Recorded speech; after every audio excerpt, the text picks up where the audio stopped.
Good afternoon. Some of you already know who I am. My name is Brian Campbell. I've lived in Hanceville 62 years, and I was a victim of this police department. I will preface my remarks by saying, not one day, not 1 minute in my life have I ever been in any kind of trouble. Maybe a speeding ticket. On May the 20th, 2023, I was caring for my wife. Some of you know me. I've known some of you since you were children. I was caring for my wife with Alzheimer's and my disabled daughter. On that day, an incident happened at my residence. Hanceville was dispatched. 2 officers approached my home, and I didn't know why they were there. I inquired why they were there, did not get a response, so I proceeded to close the door to my house. Upon doing so, one of the officers took his foot, jammed it in the door, and forced his way into my home. Asked me to step outside. Upon which time, there were 2. One of them was very professional. I have told him countless times how I was so pleased with the way he behaved. The other one was the officer from hell. He's not currently on this force because during all this, I prevailed in a lawsuit that took over 1 year and $17,000 of my money to defend myself. That officer hit me from behind, which I can't hardly still walk, with his knee, took me to the ground, and beat me mercifully. My attorneys have the photographs. Coleman Hospital has the records. I was handcuffed and roughed up really bad. Placed in a police vehicle. It was May, so it wasn't very hot. It was not running. No air conditioning on, but I began to hyperventilate. I'm a 2-time survivor of cancer and a heart patient. While I was in that vehicle, when one of them finally returned to the vehicle, I was in real bad shape. An ambulance was dispatched and the paramedics. Well, the only problem I had was I couldn't breathe. Once I got air, I was fine. I was then taken by the officer who brutally beat me up to Hanceville jail. On the way to the jail, and I was never allowed to explain anything to him. I was never told I was under arrest. I was never told anything until I got on my way, well, actually, till I got here. On the way, that officer said to me, "Men like you are nothing but pieces of human increment." And that's not the words he used. I was married to my wife 52 years. I never touched her, ever.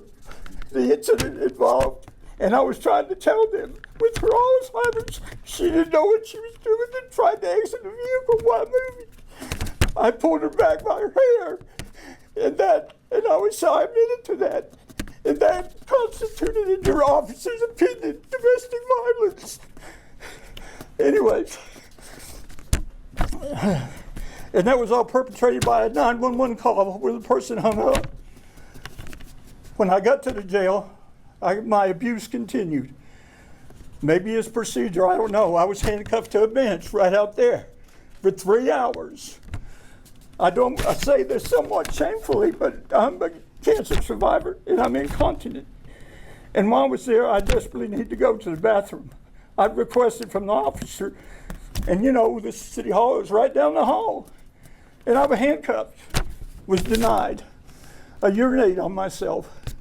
Then I was placed in filthy rags, and I'll tell you, I've traveled all around this world, and that's no lie. As a buyer for a major retailer, I've been in every country you can imagine. The facilities in this jail, and I hope they've changed, were filthy. Were feces on the wall, feces on the water fountain, feces all over the floor. Looked like it hadn't been cleaned in 5 years. Have any of you ever went in that jail and looked at it? I don't care if you're a criminal, you deserve better treatment than that. I was denied food and water because on the way to jail I said, "Why don't you just shoot me and take me out of my misery?" I was put on suicide watch. No food, no water, no nothing. A kind lady jailer come up and had seen my record. She said, "Mr. Campbell, I'll get you some water and they don't have to know." She said, "I looked at your record. You've never been in any kind of trouble. I said, yes, ma'am, when I was younger, I got speeding tickets, but that's the extent of it. Long story short, I finally talked to one of the 3 chiefs that's no longer here. Ha ha. This gentleman, chief, was a reasonable man, and I finally got to explain my story to him. And he was very empathetic, and I know it was only my word against your 2 officers. And he said to me, I will make a phone call and see what I can do, because I found out that my stay would be 2 days in jail, 48 hours, and I was charged with 2 felonies, domestic violence and resisting. I was told my bond was $2,000. So they proceeded to put me in that filthy jail. I spent the night in that jail. Next day, the chief did as he said. My magistrate came down. It was a Sunday. I had the money cash on me, $2,000. She said, pay your bond and you can go home. I went to pay my bond, and this may be the procedure. If it is, I've never been in trouble, I don't know. But I was told, we cannot take cash on the weekend. So that told me you can't even trust your own police department with cash. But if you use a credit card, we'll let you go home. Reached in, got my credit card. Oh, but by the way, do you council members know this?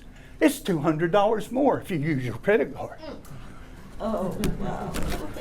So I paid. I'm ready to go home. By the way, by this time I was not allowed a phone call. I was never told anything about my charges. I called my son. Some of you know him. He's an upstanding citizen, was once a manager of LP down here. He's now a private contractor.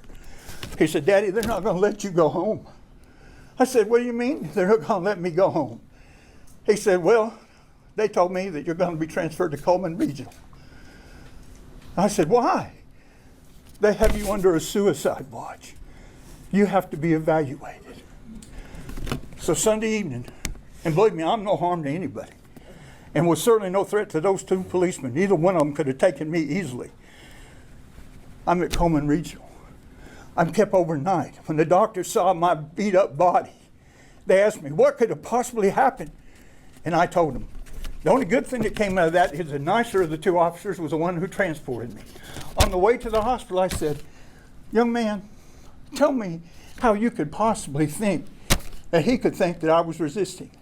His exact words, and I'll never forget them, because my wife and my daughter, my wife was dying then. He said his perception was that you were resisting.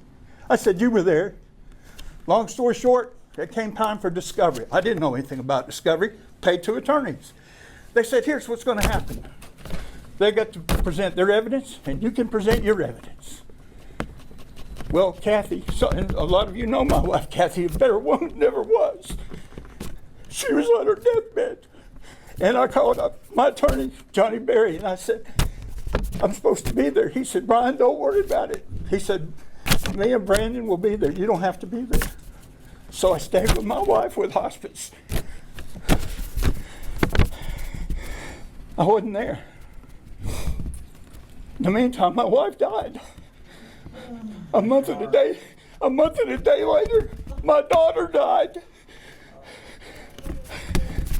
On the night I was sending pictures to the funeral home, 2 more Hanceville officers came to my residence to arrest me again. They came to arrest me for bond forfeiture because I didn't show up on that court hearing. My attorneys were both there. They represented me. I paid them well. I'm making these arrangements and getting ready to be taken to jail. My daughter was being buried the very next day. Fortunately, I know Kenneth now, and I wasn't in any shape to call him, but my son Kevin called and he said, look, my daddy, we just lost my sister. You know, he's a good man. Anybody knows me. He said, they just leave him alone? Never told me what the warrant was for, by the way. Kenneth told him, or I don't know if it was Kenneth or who it was, someone later told me, the chief told him to just go on and let me turn myself in. Okay, I called my attorneys and told them what happened. I still don't know what the warrant's for. I didn't know it was bond forfeiture. I go on to the cemetery and I bury my daughter. On that day that I buried my daughter, I went to Hanceville, down here to this courtroom, and that judge, who was a joke, that sat right there, read me the riot act and told me, had me handcuffed immediately, and told me he's going to put me under the jail. You were remodeling, so I sat handcuffed out here in the hall for another 3 or 4 hours. During that time, I was told I was being arrested for bond forfeiture. I said, what bond? They said, well, you didn't appear for the discovery. No argument from my part would be heard, because I'm just an average citizen, like all these people here, an innocent average citizen. I was transported to county. I sat in county the night of my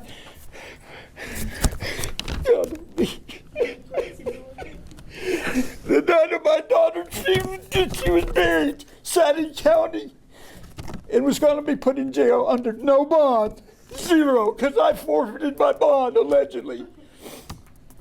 My son knows the sheriff real well and the chief deputy. He called and he said, look, I don't know what's going on. And you know, I'm not going to say my dad's innocent or guilty, but we just buried my sister. And they were told me to disrobe, go take a shower, put me in the rubber shoes. Well, get ready to put me in the orange jumpsuit.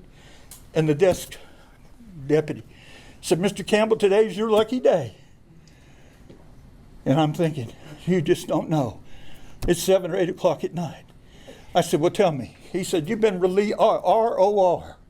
I think that's released on your own recognizances. And I was released. We come back in front of this same judge. It continues almost for an entire year at more financial expense.